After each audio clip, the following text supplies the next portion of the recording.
Good afternoon and thanks for joining us. This is the World News at 12 on Voice of the People 90.3 FM. I am Solomon of First, our top stories. The DSS reveals ongoing trial of leaders of Al-qaeda-linked Ansaru group and Award church attack suspects. Senate probes a frequent rail line derailment.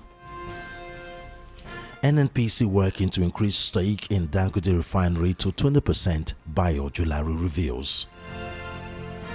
Wicked kicks as Oyo court lifts PDP convention ban.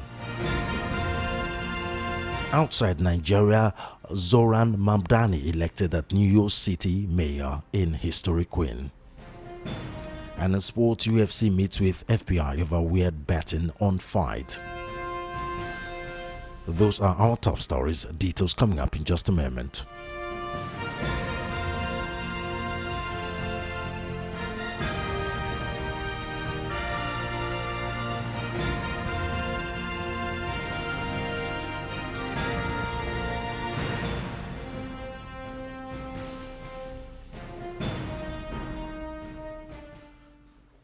Once again, thanks for joining us. This is the news at 12 on Voice of the People 90.3 FM. Now, being your details of the news headlines and other stories, starting from the Department of State Services (DSS), that has disclosed that several high-profile terrorist suspects are currently on trial across Nigeria as part of ongoing efforts to bolster national security and ensure accountability.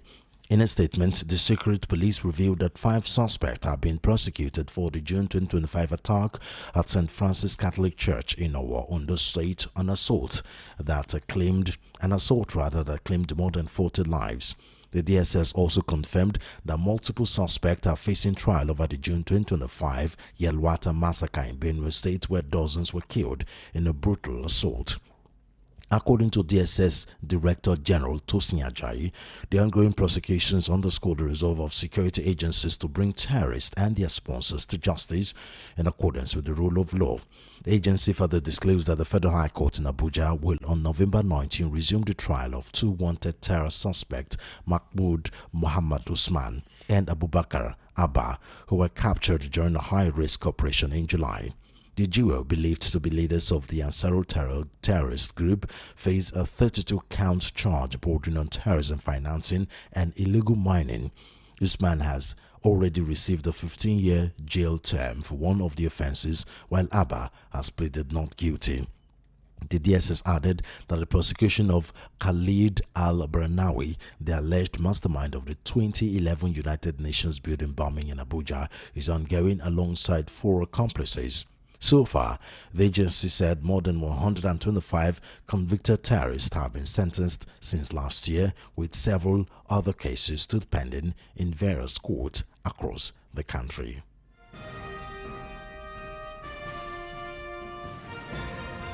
Meanwhile, the Department of State Services (DSS) has dismissed 115 personnel as part of its ongoing internal reforms aimed at strengthening professionalism and integrity within the service. Disclosing this in a statement via its X handle, the Secret Police said the dismissals took place over a period of time and were part of broader effort to sanitize its ranks. It also warned members of the public against dealing with individuals who have been dismissed but continue to pose as active operatives. The DSS urged the public to verify the identity of anyone claiming to be its operative before engaging in any official dealings, and that the names of all dismissed personnel have been published on the service's official website www.dss.gov.ng for reference and transparency. DSS had earlier warned the public about 2 dismissed officers, Barry Donald and Victor Onyedikachi Godwin, who were alleged to be utilizing their former positions to engage in fraudulent activities. The agency confirmed that both individuals had been apprehended and are set to face prosecution. This development comes amid growing security and scrutiny of Nigeria's security apparatus, with a recent report highlighting allegations of misconduct and procedural irregularities within the agency.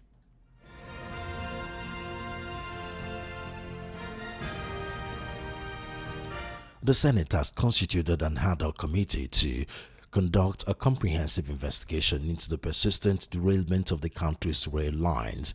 This followed the adoption of a motion on recent derailment of the Ojevu-Itakpe train line. The motion was sponsored by Senator Eda Dafinone, APC Delta, at plenary in Abuja. The terms of reference for the investigation will include a public hearing aimed to uncover the root causes of recurrent derailment. It will also investigate loan received from China and utilized for rail projects in Nigeria. The other committee is to be chaired by Senator Adams Oshomole, APC Edo. Other members of the committee include Senators Einaya Baribe, Abga Abia, Aliyu Wamako, APC Sokoto, Solomon Adeola, APC Ogun, Danjuma Goje, APC Gombe, Ireti Kingigbe, LP, FCT, Sahabi Yao, that's Dafinone Ede, APC Delta, and Adamu Alero, APC Kebbi. The committee has 6 weeks to complete its findings and present a detailed report to the Senate at plenary. Earlier, Dafinone in his motion said that the recent Warri-Itakpe train derailment in the Agbo Delta happened 4 days after resumption of train service was announced. He said a report from Nigerian Railway Corporation (NRC) indicates that the derailment, which occurred at about 7:30 p.m. on Saturday, may have been caused by vandals. According to him, 2 of the 7 coaches of the Warri-Itakpe train service which were involved. He said the NRC, in a statement, had noted that there were no casualties recorded.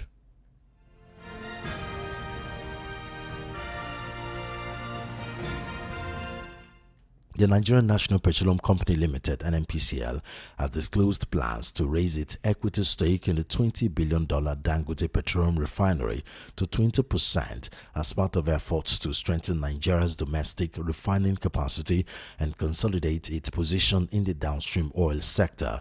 The Group Chief Executive Officer of NNPC, Bayo Ojulari, made the disclosure while speaking at the Abu Dhabi International Petroleum Exhibition and Conference 2025. Ojulari said the move aligns with NNPCL's long-term strategy to deepen local participation in the energy value chain and ensure energy security. His remarks come just weeks after the president of the Dangote Group, Aliko Dangote, revealed plans to list between 5 and 10% of the refinery's shares on the Nigerian exchange within the next year, mirroring the public listed model of its cement and sugar subsidiaries. The announcement also comes in the heels of NNPC's ongoing search for technical and equity partners to revive its 3 dormant state-owned refineries in Port Harcourt, Warri, and Kaduna. Despite years of rehabilitation funding, the refineries have remained idle, forcing the country to rely heavily on imported petroleum product. It is believed that if the Dangote refinery reaches full operational capacity and NNPCL completes its refinery rehabilitation program, Nigeria could finally achieve self-sufficiency in refined petroleum products, a goal that has eluded Africa's biggest crude producer for decades. Ojulari further noted that the state-owned oil company had made significant progress in enhancing transparency across its operations as it prepares for its much-anticipated initial public hearing.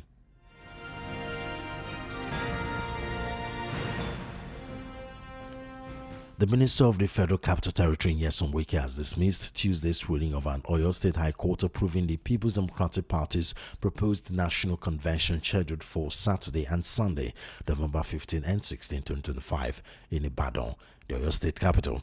Justice Ladino Akintola granted the ex parte motion filed on Monday by Folahon Adelabi an agenda case to November 10, 2025 for hearing of the motion on notice. The Oyo order contradicts last Friday's judgment of the Federal High Court in Abuja, which restrained the PDP from holding the convention. Delivering judgment, Justice James Omotosho ordered that the convention be halted until the party complies with its constitution, the Nigerian Constitution, and the Electoral Act. The suit was filed by 3 aggrieved members of the party: Austin Onwachukwu of Imo PDP chairman, Amma Ibrahim Nana Abia PDP chairman, and Torina Alab George PDP secretary South.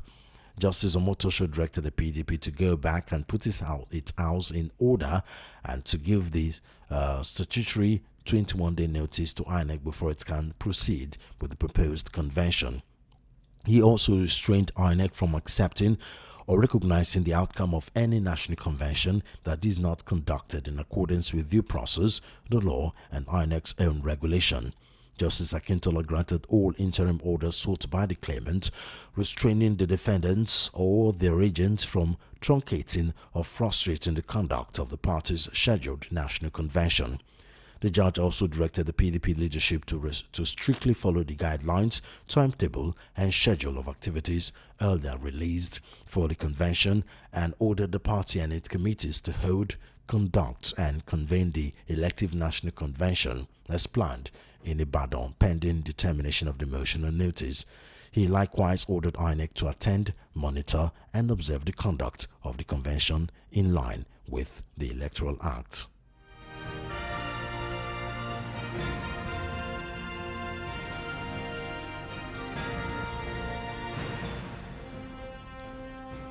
You're still on to the world news at 12 on Voice of the People 90.3 FM. We'll go for a break. When we come back, the news analysis will be up next.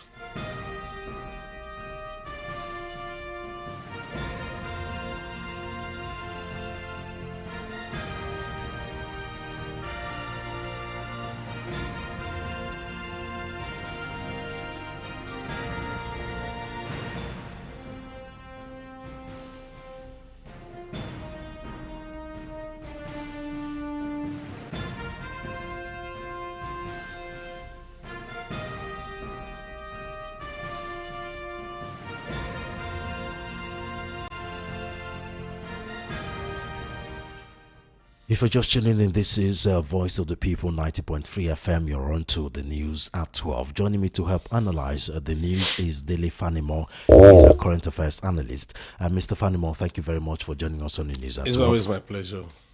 So let's go to the first topic for discussion, the first story of the day, which is DSS disclosing that several high-profile terrorism suspects are currently on trial across Nigeria as part of ongoing efforts to bolster national security and ensure accountability.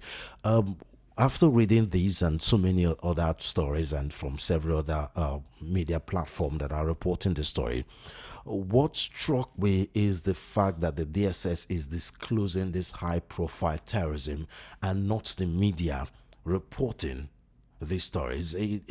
Does it look like there is a secret trial going on for this terrorist? Well, or alleged terrorist? Well, the point is, this is a very sensitive case. And don't forget, the other name for DSS is Secret Police, National Secret. There could be some intel in the course of proceeding that can be used to further track those who are still in the field among these terrorists. And so, if you allow it to leak to the media, you are exposing your intel prematurely. And it could be a kind of, there could be a backlash. So, to that extent, you can excuse them. Also, if they are still the members of this group that had been named by those being prosecuted, those who are on trial, it is not good for us to expose it to the media. Okay. So there's a security implication on that. So you would have to excuse them if, in their own wisdom and according to the dictates of their assignment, if they are not disclosing it to the media. Then another thing again is that those days, when we started this job, nothing goes out. Nothing beats you as a reporter, particularly your beat. I had covered the police, the DSS, and even the military. And sometimes the first public relation officer the director of communication of DSS and all that, they can take you into confidence that there's an ongoing trial, but we wouldn't want to expose these accused persons because of national implication, national security. Yeah. And you are duty bound according to the ethics of the profession to also respect that agreement, gentleman agreement between you and the security operatives. So it's nothing extraordinary. Now, but if it's a military tribunal, it's a different ball game. These secret police, yes, but it's not military. These people are not soldiers, so the trial is. We understand military tribunals are usually secret, but these are crimes perpetrated in public. For example, the Owo attack that was widely, nationally and internationally broadcast, and discussed all over the world. One should have expected that at least the public should be made aware by journalists that are tasked to report these stories. At least, if not to enter the court, at least just enter. At least let the world know that this is going on. But in a situation where it looks more like the DSS is trying to control the narrative, there are no evidence that these trials are ongoing. We just have to depend 100% on DSS having to tell us that these trials are going, and especially at a time where the APC government has been accused several times of propaganda. Some may dismiss it as another propaganda going on. And also at a time where Nigerians have been accusing this administration that they are not doing enough to quell insecurity. Surely this would have been a good news for this administration that, indeed, these are evident that these trials are actually ongoing, instead of making it a secret affair. It doesn't help the administration in any way to quell this rumor that the administration is not doing enough to fight insecurity. And we know that there's a mistrust going on right now between the governed and the government. Do we just have to believe in DSS 100% without evidence, pictorial evidence from the media to let us know, these trials are actually going on, indeed? You see, let me say this. As a trained journalist, I read mass comm. The ethics of the profession precludes you from reporting anything that borders on national security. We know that. And this is a sensitive case. If there's every reason to believe that further investigations may be jeopardized, if it is believed that these people had to be adequately protected while going on trial, it would be counterproductive if it is an open trial in this case. But how much of engagement as a reporter on the beat engaged these people? The DSS. You see, those days,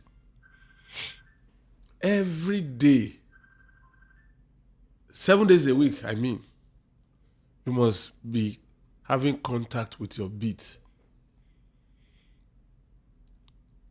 Those days, there will be somebody who can trust me with information.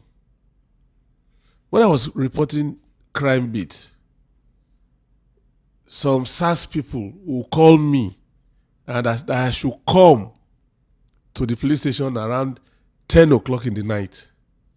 That they don't want any other person to see the suspect. That they want me to come and interview the suspect. I will interview the suspect between 11 p.m. and 1 a.m. And I will leave. That is to the extent of your romance with your beat. if I were to be in the newsroom, probably as a news editor, we have to roll back the hand of the time. For DSS to break this story, and my reporter on the beat, crime beat, I don't have a single evidence or spoken to Yes. anybody about it. That reporter would have to explain to me why this is coming directly from the DSS without you being privy to it before today. Now, this is also problematic because of an ethnic narrative that is going on right now. We hear people say a lot of these bandits, a lot of these terrorists, whenever they were arrested, one big man will call the DPO somewhere and these terrorists to be released. And then the reverse side of it, people are being killed in the southeast under the name of IPOB, under the name of looking for ESN. IPOB and ESN members. And this is where the federal government needs to come out and make us understand that, look, these people are actually being arrested and they are being arraigned in court. These are the evidence.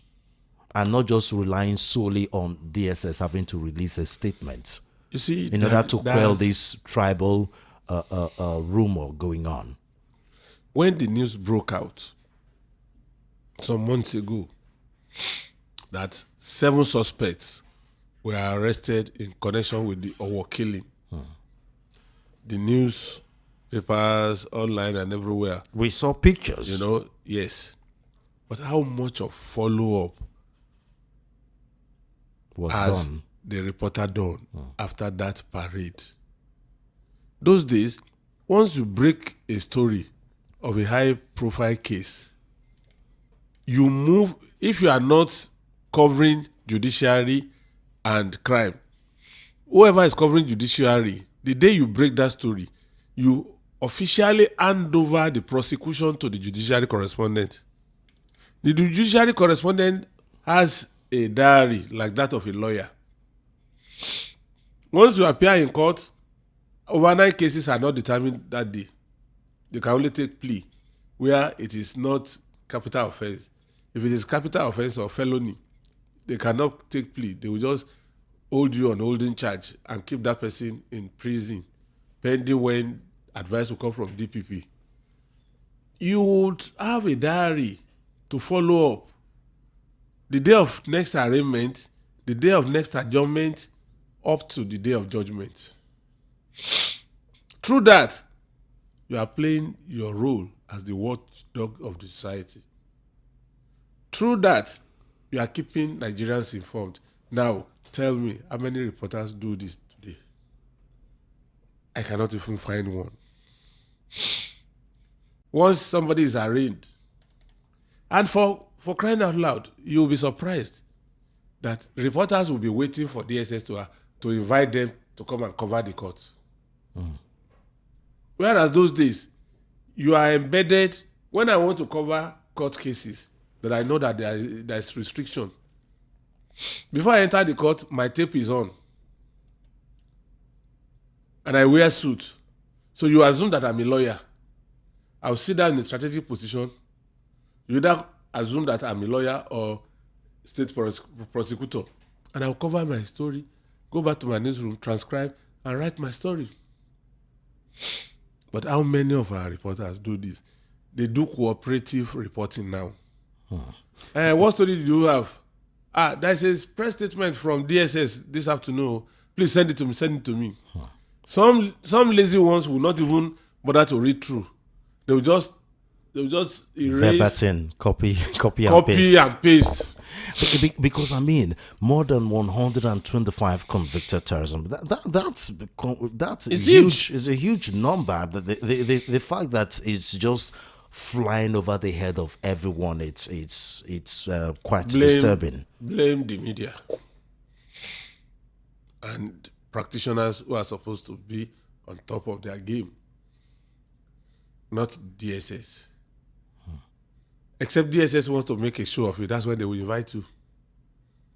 But usually they don't invite. And it's also a win for the ongoing war against terrorism in Nigeria. Nobody has come to say, I wanted to cover proceeding. They didn't allow me. Was there any report like that? No. So don't blame the DSS. Blame the reporter who went to sleep. Wow. Okay, now away from that, now the NNPC has disclosed plans to raise its equity stake in a $20 billion Dangote refinery to 20% as part of efforts to strengthen Nigeria's domestic refining capacity and consolidate its position in the downstream oil sector. How do you see this going? NNPC, Dangote. It's not a new thing. During the Buhari administration, they went into partnership agreement with Dangote, pledging 26% equity stake.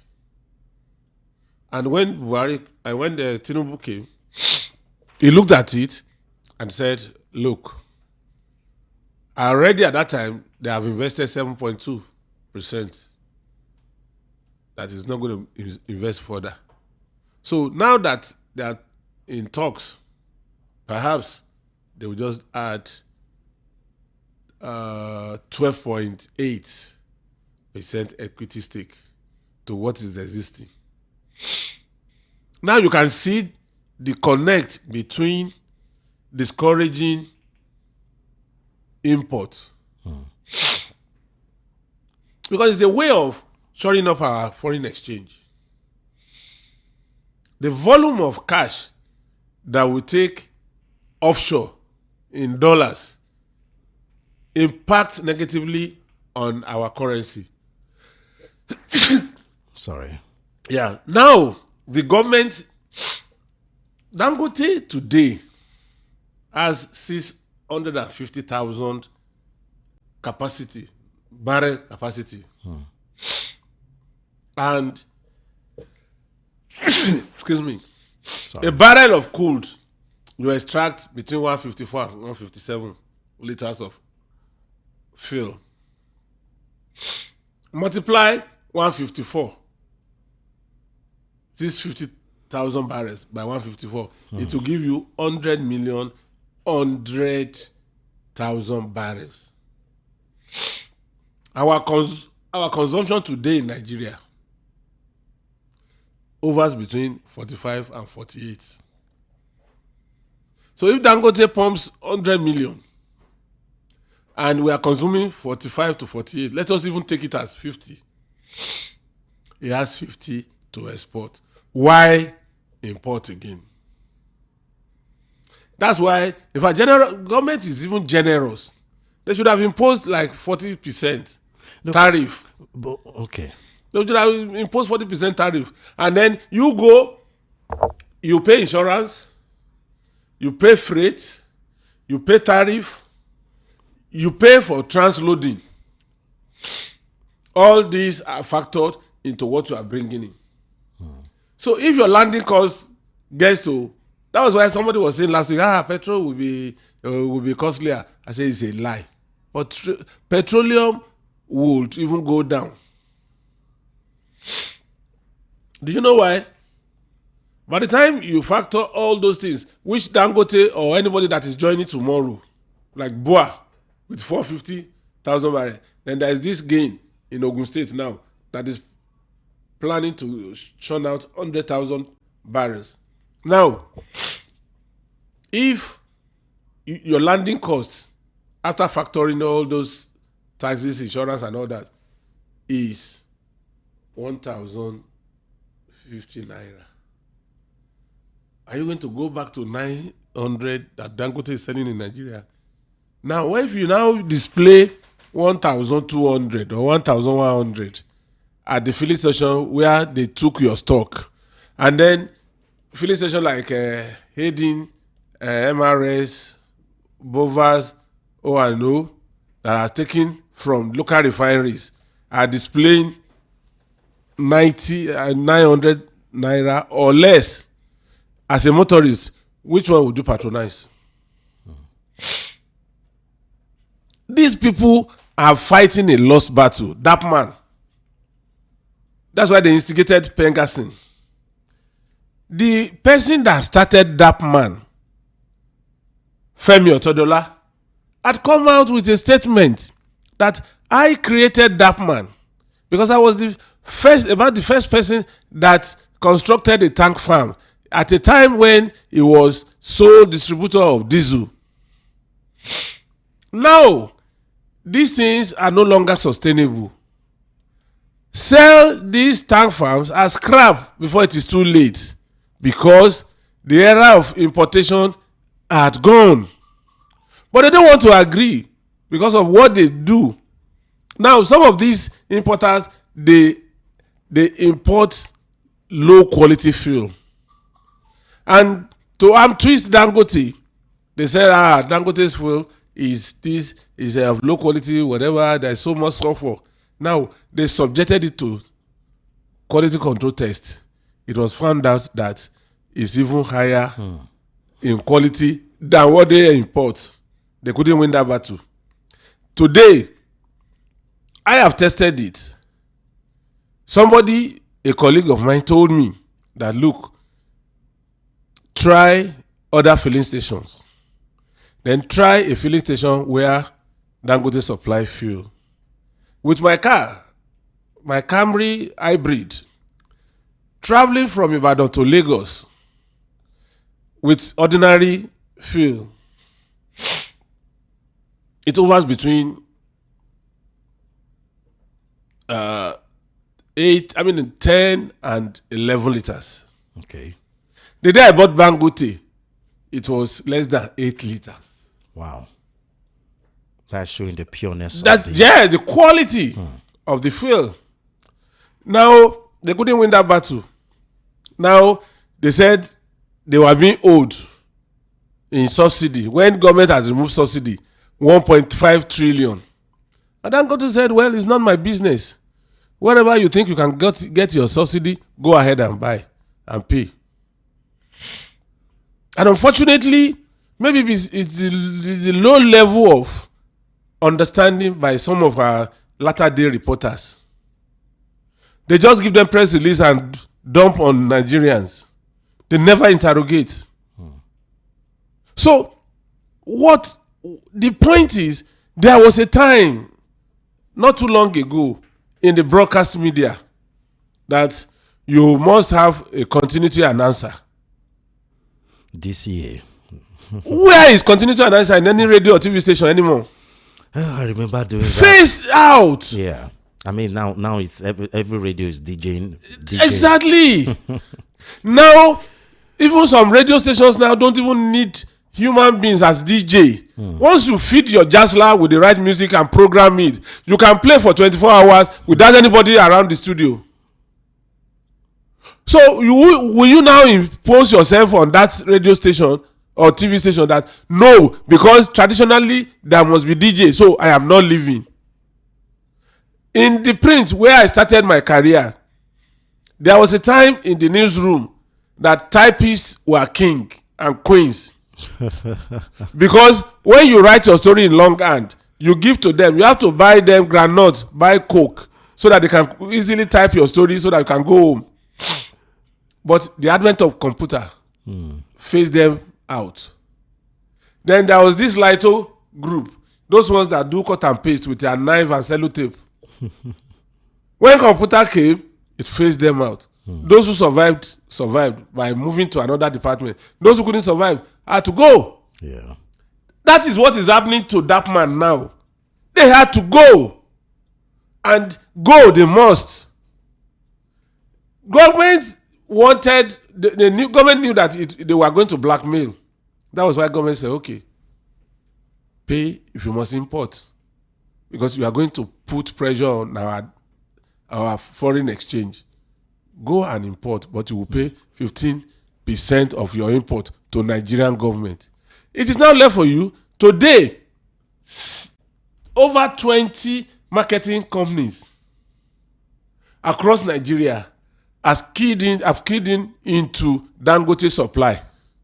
This one has 4,000 trucks with CNG powered trucks, and the minimum the truck can offtake is 3,000 liters.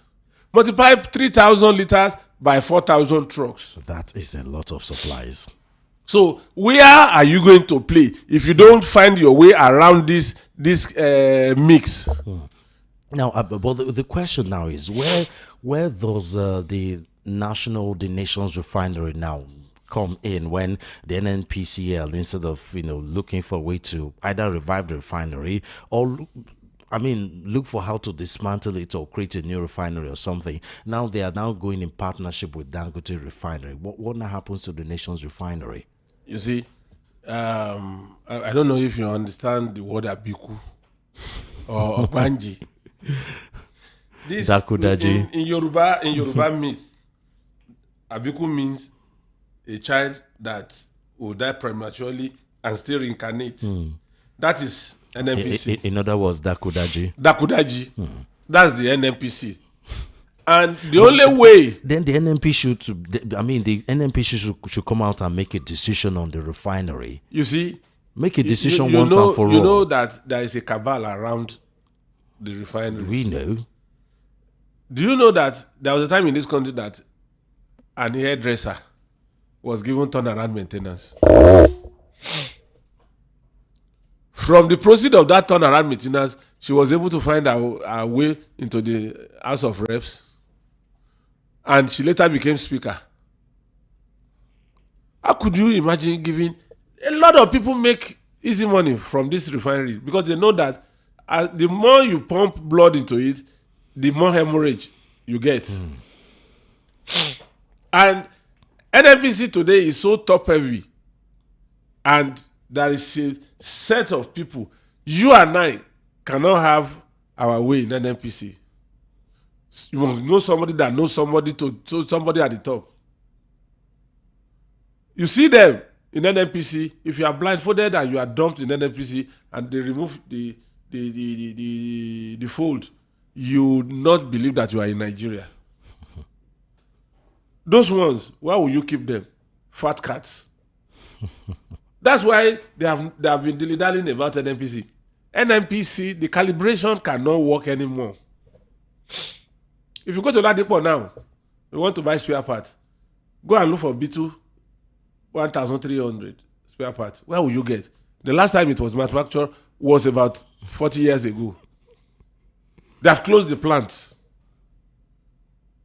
Do you know that now somebody approached me and he was telling me that if I can get this 1,300 B2 or 1,500 B2, they were ready to buy it with original engine still intact, even if it's not working. That they were ready to. They want to do this classic car. Okay. That they were ready to buy it for 10 million naira. I couldn't get one for more than 2 weeks. Wow. So it's the same thing as the refinery. Those who feed fat on it, they will never let go. Except somebody has the political way to say, look, Obasanjo did it, Yar'Adua reversed it. Obasanjo wouldn't have taken that decision because he was part of those people that instituted the refinery as a military member of the Supreme Military Council. Okay. So he knows what was built then, and he knows the current thing happening in the oil industry. So there's no way. And then finally, what do we do with PDP? PDP is in ICU. And then obviously, Wike is not happy that the court has lifted the ban on the convention that's supposed to go on Saturday and Sunday. That's November 15 and 16 in this year. Is it not next week? Yeah. A lot of things will happen. The convention may not even hold. And if it holds, so but the question is, why is Wike and his supporters in the party fiercely against the PDP convention? Because PDP's convention is likely to remove his acolytes. And he wants to have a hold on PDP. But if the power will keep hearing that he has this stronghold that we keep hearing that he has over PDP, that shouldn't be a problem, except it's a mirage, or we're not really getting the facts of the story straight. Are you one that would want to free your victim without the victim struggling to overpower you. Well, if it's not broken, why try to fix it? That's the situation. So Wike has a vice grip on PDP and is not going to let go.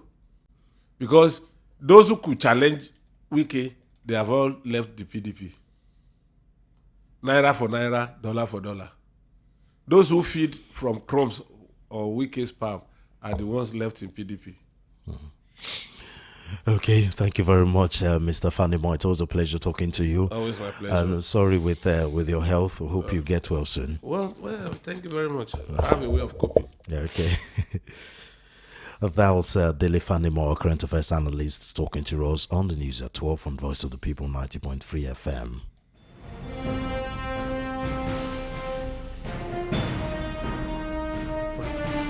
For a quick look at what's happening outside Nigeria, Zoran Mamadi has won the race to lead the largest city in the United States, capping a heated contest that grabbed the world's attention. His victory in the mayoral election on Tuesday marks a historic moment for the city of more than 8.4 million people, an economic and cultural powerhouse with international prominence.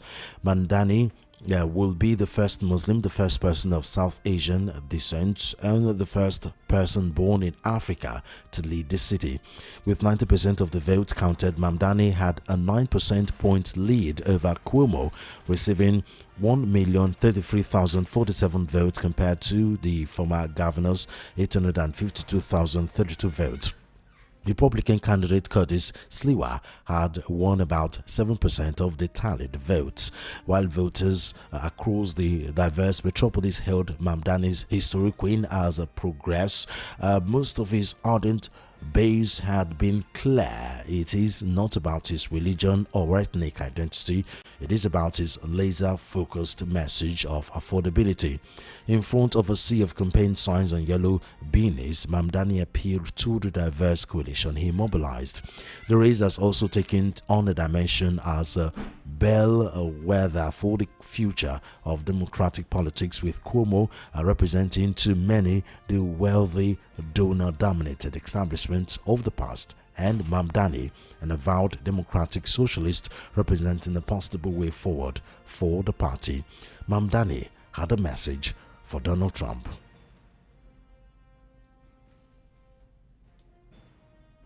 We can respond to oligarchy and authoritarianism with the strength it fears, not the appeasement it craves. After all, if anyone can show a nation betrayed by Donald Trump how to defeat him, it is the city that gave rise to him.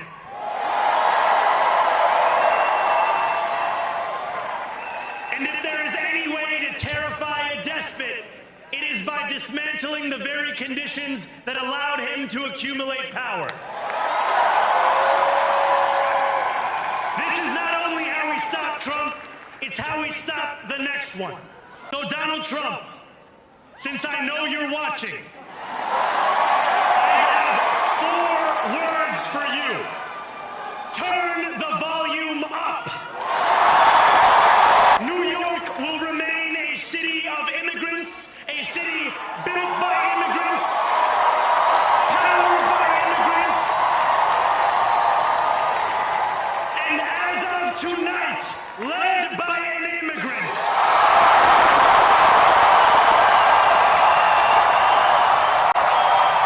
So hear me, President Trump, when I say this. To get to any of us, you will have to get through all of us. We can respond to all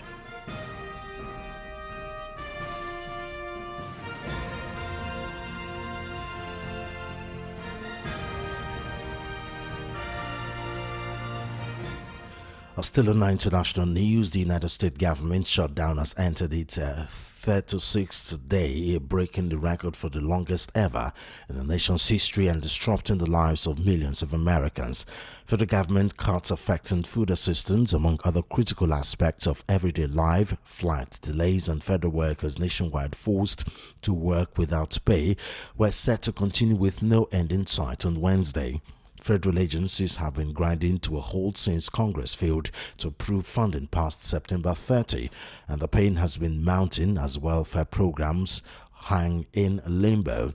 U.S. President Donald Trump, whose first term at the White House set the previous government shutdown record, is set to meet early on Wednesday for breakfast with Republican senators, but no talks have been scheduled with the Democrats.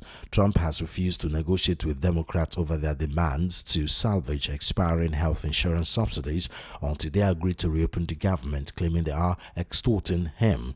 Hours before the shutdown record stopped at midnight on Tuesday, the Trump administration sounded the alarm over turmoil at airports nationwide if the crisis drags beyond the sixth day, with worsening staff shortages snaring airports and closing down sections of airspace. And finally, on our sports news, UFC President Dana White says he has met with the FBI over allegedly suspicious betting activity on a fighter at UFC Vegas 110. Featherweight Isaac Bulgarian was expected to beat underdog Yadila Del Valle at Saturday's event, but lost in the first round. That came after betting integrity company IC360 had alerted the UFC to a number of large bets being placed on the fight. White said he met with the law enforcement agency twice on Tuesday over the matter. Bulgarian's coach has denied involvement in any gambling allegations. Betting company Caesar Sportsbook announced it will refund bets on the fight shortly after it ended. Earlier this week, the UFC issued a statement saying it was conducting a thorough review of the facts surrounding the Bulgarian versus Del Valle bouts on Saturday. Bulgarian's coach Mark Montoya has denied any knowledge of foul play around the fight. And before we go, here again are the top stories. DSS reveals ongoing trial of leaders of Al-qaeda-linked Ansaru group or an Owa church attack suspect. Senate probes frequent rail line derailment. NNPC working to increase stake in Dangote refinery to 20%, Bayo Ojulari reveals. Wike kicks as Oyo courts lifts PDP convention ban. On international scene, Zoran Mamdani elected as New York City mayor in historic win. And in sport, UFC meets with FBI over weird betting on fight. And that's the world news at 12 on Voice of the People 90.3 FM. I am Solomon of M. Do follow our social media handles at VOP903FM. Subscribe to our YouTube channel at VOP903FM. Good afternoon and thank you for listening.